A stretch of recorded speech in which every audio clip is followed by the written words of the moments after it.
Hello guys. तो last video में आप लोगों को ट्रिग्नोमेट्रिकल रेशियो के बारे में बताया गया था। उससे रिलेटेड कुछ क्वेश्चंस अपलोड कर दिया गया है, कुछ क्वेश्चंस आपको व्हाट्सएप ग्रुप में भेज दिया गया है। इससे रिलेटेड पूरा टॉपिक भेज दिया गया। आपका काम होगा कि इस सारे क्वेश्चंस को बनाकर व्हाट्सएप ग्रुप में उसको वापस से आप भेज दीजिएगा, ठीक है।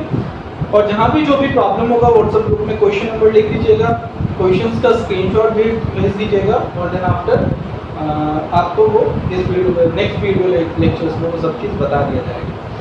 आज जो हमारा नया टॉपिक होगा इस चैप्टर से रिलेटेड, जो नेक्स्ट टॉपिक है इस चैप्टर वो है trigonometric ratio of some specific angles.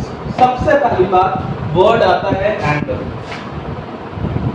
आप पहले भी जानते हैं कि जैसे आप नंबर को x लेट करते हैं वैसे ही हम लोग इसको थीटा लेट करते हैं, इसको क्या पढ़ा जाता है, थीटा पढ़ा जाता है। आप ये चीज पहले भी देखे हैं, ठीक है। अब आप देखिए दो तरह से आप एंगल को रिप्रेजेंट करते हैं। एक तो आप जानते होंगे डिग्री, आप लिखते हैं 50 डिग्री, 60 डिग्री। और दूसरा जो ऐसा एक टर्म है एंगल को मेजर करने का, वो है रेडियन। वो है क्या चीज, रेडियन। आप लिखते हैं पाई रेडियन। ये ऊपर जो सी लिखा हुआ है वो इस चीज का रिप्रेजेंटेशन है। डिग्री में आप छोटा सा ओ लिखते हैं और रेडियन के लिए आप ऊपर में सी लिखते हैं। And there is a relationship between radian and degree. Approx 1 radian is equal to 57.3 degree approx. और आप इन चीज़ों को 11 में आप जाते हो तो आपको वहाँ पर डिग्री से ज़्यादा यूज रेडियन का करना होता है। आपको पाइस के टर्म में एंगल्स को मेंशन करना होता है। तो ऑलमोस्ट जब आप देखिएगा तो 1 पाई, वो जो आप पाई लिखते हो, पाई रेडियन जो होगा वो आपका वो अप्रॉक्स आपका 180 डिग्री के अप्रॉक्स इक्वल होगा। उसी के बेसिस पे हम लोग एंगल्स को पढ़ते हैं, ठीक है। अब आप देखो यहाँ पे जो ट्रिग्नोमेट्रिक रेशियोज निकाला गया है, कुछ स्पेसिफिक वर्ड इसलिए दिया गया है कि आपको जो यहाँ क्लास 10th स्टैंडर्ड में पढ़ना है वो कुछ ही एंगल्स के लिए पढ़ना है, कुछ एंगल्स के लिए ही पढ़ना है। बाकी जो होगा वो आप आगे जाके इसको पढ़ोगे। आपको अभी जो पढ़ना है वो 0 डिग्री से लेकर 90 डिग्री तक के लिए पढ़ना है। और 90 डिग्री के ऑनवर्ड 0 से 90 में भी आप जो पढ़ोगे वो होगा 30, 45, 60। बाकी चीजें जो होंगी वो आपको आगे दिखाई जाएंगी, क्लास 11 में बताया जाएगा। अभी हम लोग सिर्फ इतने चीजों को पढ़ेंगे। दैट मींस कि we are going to read about trigonometrical ratios of specific angles like 0 degree, 30 degree, 45 degree, 60 degree and 90 degree। 90 onward के लिए आपको आगे बताया जाएगा। 90 ऑनवर्ड के लिए एक्चुअली ट्रिगो बहुत बड़ा टॉपिक है, बहुत छोटा सा टॉपिक नहीं है ट्रिगो की। आपको बहुत बड़ी मोटी से बुक्स मिलेगी आगे जाके। ये एक स्पेसिफिक बुक होगा। जिस तरह से आप अलजेब्रा पढ़ते हैं, जिस तरह से आप ज्योमेट्री पढ़ते हैं, सिमिलरली ट्रिग्नोमेट्री भी एक पार्ट है मैथ्स का, एक बल्क पार्ट्स है। अभी आप लोगों को आइडेंटिटीज पढ़ाया जाएगा जो 3-4 आइडेंटिटीज में खत्म हो जाएगा। आगे जाके आप ऐसा 100, 150, 200 आइडेंटिटीज अभी नेक्स्ट स्टैंडर्ड में 11th में जाके पढ़ोगे। तो बहुत सिलेबस जो है अपना 10th का ना वो बहुत छोटा है, बहुत इजी है। आसानी से अगर थोड़ा सा मन लगा लो ना यार, थोड़ा सा अगर दिमाग लगा लो, थोड़ा सा दिल और दिमाग दोनों लगा लो, फतेह हासिल कर लोगे, जीत लोगे जंग को। इसीलिए कॉन्सेंट्रेट करते हैं हम लोग, ठीक है। तो ये बातें समझ में आई कि एंगल डिग्री में भी पढ़ा जाता है। एंगल तो ऐसा ही, अगर ऐसा ही बेसिस पे देखा जाए तो रेडियन में पढ़ते हैं। और 1 radian is almost equivalent to 57.3 degree. निकाला गया है ये बहुत सारे तरीकों से उसको देखा गया, फिर निकाला गया, ज्योमेट्रिकली निकाला गया है, ठीक है। ये जो वैल्यूज निकाला गया वो कैसे निकाला गया, ज्योमेट्रिकली निकाला गया। हम लोग ज्योमेट्रिकली भी देखेंगे और क्योंकि एग्जाम्स में पूछता है कि you have to find the value of sin theta geometrically. What you have to find, you have to find the value of sine theta geometrically, तो वो हम लोग देखेंगे। पहले हम लोग एक बार ट्रिक से देख के और क्वेश्चंस को बनाना सीख लेते हैं, क्वेश्चंस चैप्टर्स को थोड़ा सा सॉल्व कर लेते हैं। चैप्टर्स को सॉल्व करने के बाद फिर हम लोग ज्योमेट्रिकली जो आपके एग्जाम पॉइंट ऑफ व्यू से होगा वो भी हम लोग देख लेंगे, ठीक है।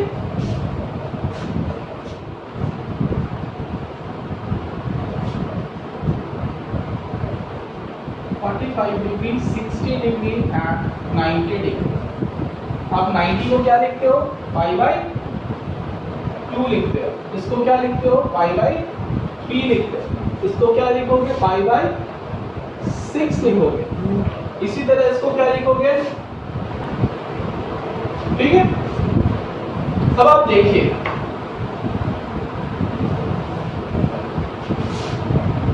Sign, cos, tan, cosec, sec and cot। सारे बुक्स में चार्ट मेंशन है, बस एक याद करने का तरीका, कभी भी अगर भूल जाओ तो। और याद करना क्या है यार, साइन कॉस याद रखो, बाकी सब याद हो जाएगा अपने आप। थोड़ा सा प्रैक्टिस करते रहना, सारा कुछ याद ही रहेगा, कोई इश्यू नहीं है इसमें। बस थोड़ा सा प्रैक्टिस करते रहना है, 2 4 10 बार चार्ट बना लेना बैठ के। सबसे पहले साइन पे आते हैं। यहां से देखो याद करना है, 0/4 कर दो, ये 1/4 कर दो, 2/4 कर दो, 3/4 कर दो एंड 4/4 कर दो और सबको रूट में डाल दो। ये देखो साइन का वैल्यू आ जाएगा। ये नॉर्मल सा ट्रिक है, अब वीडियोस में आप देखिएगा हर टीचर्स ऐसे ही ट्रिक बताएंगे आपको, ठीक है, कि 0/4, 1/4, 2/4, 3/4, 4/4 सबको रूट में डाल दो, वही आपका साइन का वैल्यू हो जाएगा। जैसे 0/4 0 और रूट अंडर 0 का वैल्यू क्या? 0। 1/4 तो रूट 1 का रूट 1 और 4 का रूट 2। 2/4 कट जाएगा, 1/2 बचेगा, 1 का रूट 1 और 2 रूट में ही बच गया। 3 का रूट 3 और 4 का रूट 2 और 4/4 क्या आ गया? 1 आ गया, ठीक है। अब आप देखिए, साइन अगर आपको याद हो गया कि साइन 0 डिग्री जो है वो 0 है, फिर 1/2 है, 1/√2 है, √3/2 है, 1 है। अगर आप ध्यान से इस चीज को देख रहे हैं तो आपको पता चलेगा कि इसका जो वैल्यू है वो 0 से लेकर 1 तक जा रहा है। कहां से कहां तक जा रहा है? 0 से 1 तक जा रहा है। अगर आप 0 डिग्री से 90 डिग्री का कॉन्सेप्ट देखेंगे तो the value of sign increases from 0 to 1। याद रखिएगा, ये ट्रू फॉल्स में भी पूछता है, ये एमसीक्यू टाइप में भी पूछता है, तो अच्छे से याद रखिएगा कि the value of sine theta increases from 0 to 1। कहां तक? 90 डिग्री तक का बात हो रहा है। कहां तक का बात हो रहा है? 90 डिग्री तक का बात हो रहा है, ठीक है। cos को कुछ नहीं करना है, ये इधर से लिखा हुआ है, cos को आप उल्टा कर दीजिए। 1 √3/2 ये यहीं पे आ जाएगा, 1/2 और ये कहां चला गया? 0। इसका मतलब cos का जो वैल्यू है वो ऑलमोस्ट साइन के सिमिलर ही है। आप देखिए ध्यान से, बस हमने साइन को इधर से लिखा, cos को उल्टा लिख दिया। अब ये ट्रिक है सिर्फ याद करने के लिए कि याद हो जाए आपको, ठीक है, याद ऐसे ही कर लीजिएगा। अब आप देखिए एक चीज, अगर कोई बोले sin 30 तो 1/2, तो sin 30 जो है वही cos 60 भी है, और जो cos sin 60 है वो cos 30 है। 45 का वैल्यू सेम है और 0 1 एक्सचेंज है, तो यहाँ पर ये वैल्यू जो है वो डिक्रीज करता है फ्रॉम 1 to 0 cos के लिए, 1 to 0। अब एक चीज समझना है, सिर्फ साइन याद है तो कॉस अपने आप याद हो जाएगा, सिर्फ दिमाग लगाना है, थोड़ा सा कंसंट्रेट करना है, ठीक है। अगर आपको साइन याद है तो कॉस अपने आप याद हो जाएगा, सिर्फ थोड़ा सा दिमाग लगाना है। और कॉस नहीं, बाकी सारा याद हो जाएगा, सिर्फ थोड़ा सा दिमाग लगाओगे। वो है ना तुम लोगों के पास, थोड़ा थोड़ा होना चाहिए। अब देखो साइन, tan क्या है? tan sin अपॉन कॉस हो जाएगा। आपको फर्स्ट एक्सरसाइज जब रेशियो आप पढ़ रहे थे तो आप ध्यान दीजिएगा कि 10 मतलब क्या? P/B। अगर इसको हम लोग h से डिवाइड कर देते हैं तो P/h साइन होता है और B/h कॉस होता है। ऐसा इसलिए किया गया कि साइन कॉस से हम लोग 10 का रिलेशनशिप देखने का कोशिश कर रहे हैं, ठीक है। तो शायद आपको नहीं नजर आया हो, ये देखिए, आ रहा है नजर? नहीं आ रहा है। 10 is equal to P upon V। P को भी X से हम लोग डिवाइड कर दिया और B को, क्योंकि ऊपर नीचे का सेम चीज से अगर डिवाइड किया जाए, मल्टीप्लाई किया जाए, कोई फर्क पड़ना नहीं है।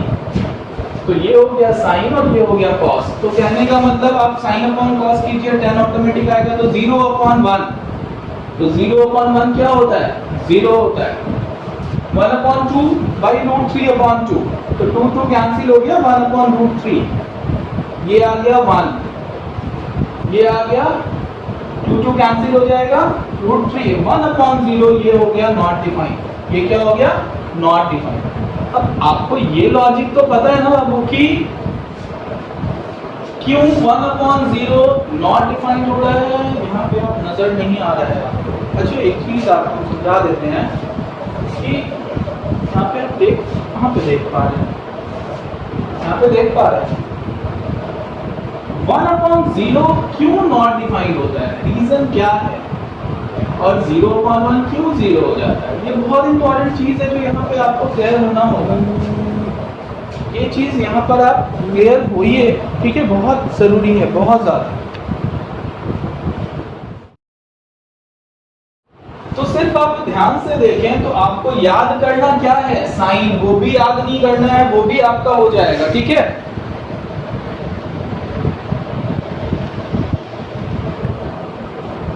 याद करना क्या है आपको? तो सिर्फ साइन, और वो भी याद नहीं करना है क्योंकि वो भी ट्रिक से आप याद कर सकते हैं। उसके बाद साइन अगर आपका हो गया तो कॉस को जस्ट उल्टे तरीके से लिख देंगे, साइन अपॉन कॉस टैन हो जाएगा। कॉस एक साइन का उल्टा, सेक कॉस का उल्टा, और कॉट किसका उल्टा? टैन का उल्टा। यहाँ तक आप बात क्लियर है? यहाँ तक बात समझ में आ रही है आपको?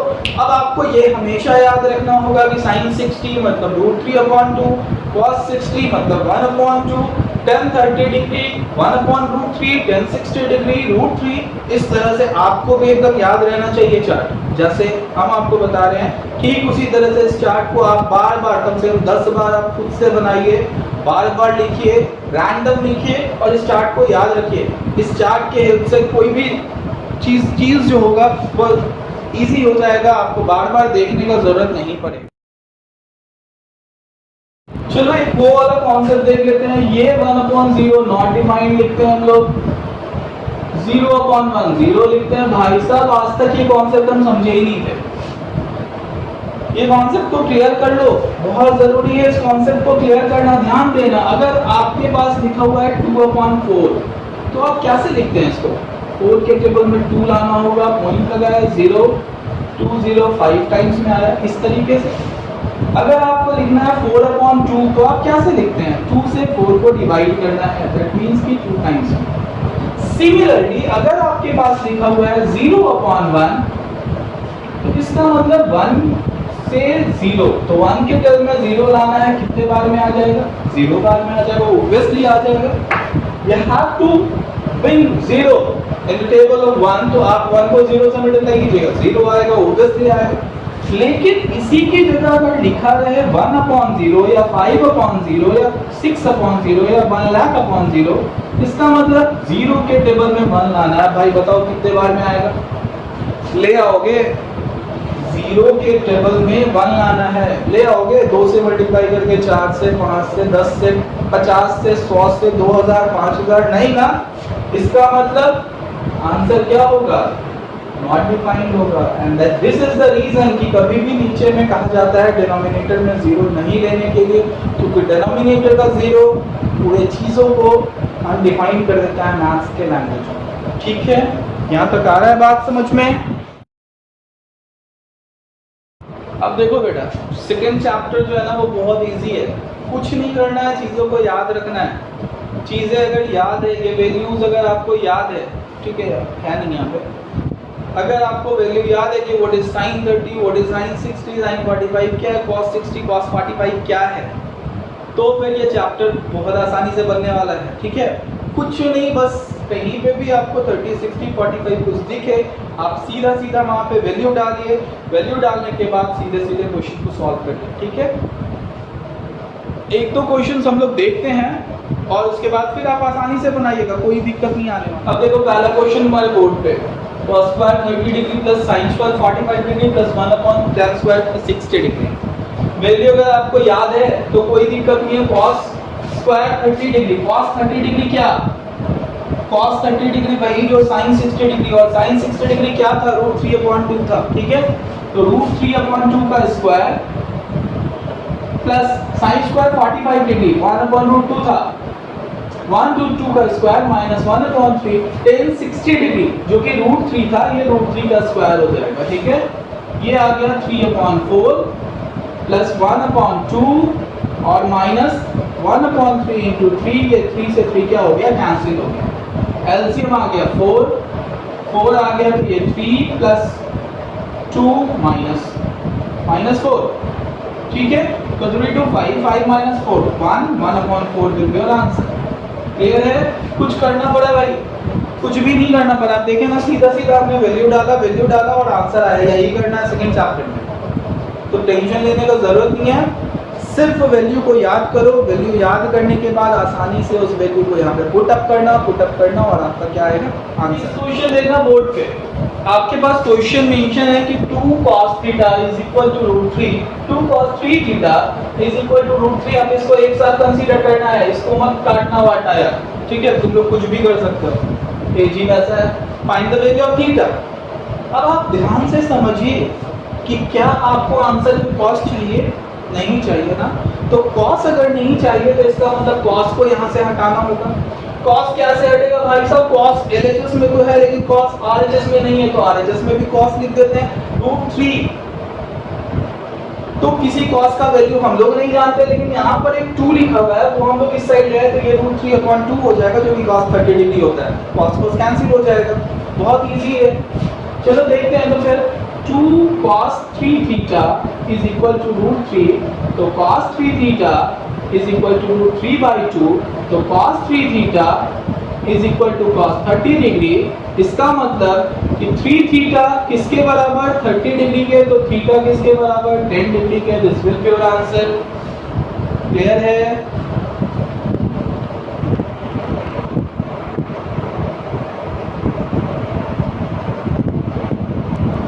चलो भाई नेक्स्ट क्वेश्चन बोर्ड पे आपके लिए, आप फटाफट कॉपी पेन पे निकालिए, सॉल्व कीजिए चीजों को, डेप्थ में जाके गहराई में सोचो और बना लो यार, बन जाएगा।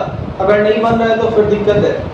tan 3x plus 30 is equal to 1, you have to find the value of theta। Theta मतलब क्या, tan नहीं निकालना है, मतलब tan को वहां से अलविदा कहना है। tan अलविदा कैसे होगा भाई, LHS में tan है, RHS में नहीं है, तो RHS में tan लाना पड़ेगा। RHS 10 आएगा, 10 अलविदा होगा, और अपने आप अपने पास अपना जो चाहिए रिक्वायरमेंट वो है x, और वो x आएगा या नहीं आएगा, आएगा ना। बनाओ। You have 30 seconds only, yes, come on।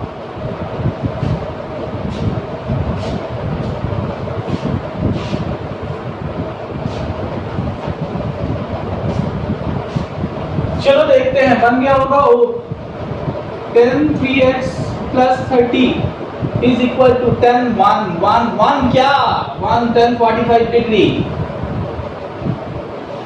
तो हो गए 10 साहब अलविदा, 10 चले गया, कोई दिक्कत। 3x is equal to कितना 15 degree, x is equal to कितना 5 degree. This will be your answer.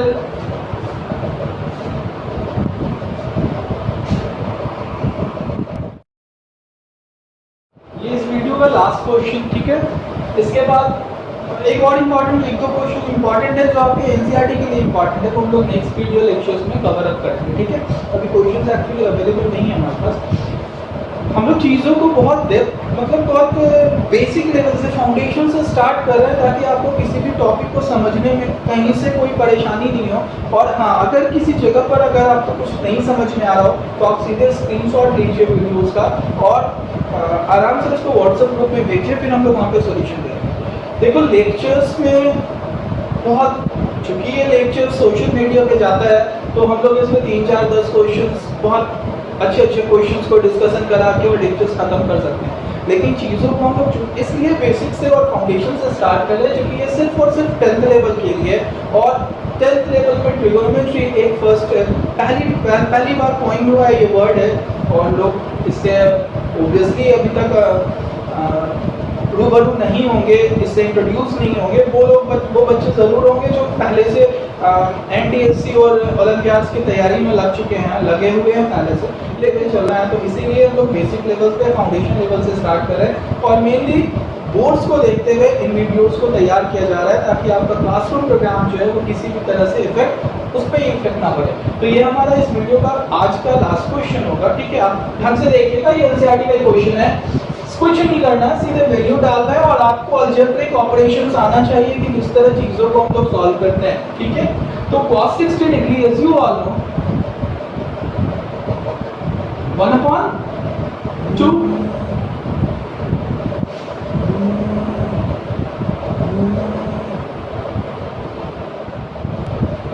cos 60 degree 1/2 sin 45 degree 1/√2 और minus cot 30 degree, cot 30 degree वही होगा जो tan 60 डिग्री होगा, मतलब √3। नीचे आ गया tan 60 डिग्री मतलब √3 प्लस sec 45, sec 45 वही होगा जो cos 45 होगा, cos 45 का उल्टा होगा, cos 45 1/√2 तो sec 45 √2 और माइनस sin 30 का उल्टा, sin 30 का उल्टा मतलब क्या चीज 2, ठीक है। अब आप क्या करते हो, आप ऊपर में एलसीएम ले लो, क्या आएगा 2√2 आएगा, यहाँ पे आ जाएगा √2 plus 2 minus √3 into 2√2, got it. और नीचे जो है, नीचे तो कुछ होना नहीं है, हो कि √3 प्लस √2 माइनस 2 रह जाएगा। आप ये कर सकते हैं कि ये जो नीचे वाला टर्म है वो यहाँ आएगा, यही चीज होगा यहाँ पे। तो आप क्या कर रहे हो, 2√2 को नीचे ले जा रहे हो, 2√2 को नीचे ले जाके मल्टीप्लाई कर दे रहे हो, ऊपर की चीजों को वैसे ही छोड़ दे रहे हो। एक चीज और है यहाँ पे, आप यहाँ पर देखिए सब सारे टर्म्स में √2 है, इधर पे नीचे सारे टर्म्स में √2 मिलेगा, काट सकते हैं, आगे सॉल्व कर सकते हैं। वैसे अभी इस क्वेश्चन को छोड़ते हैं, ठीक है।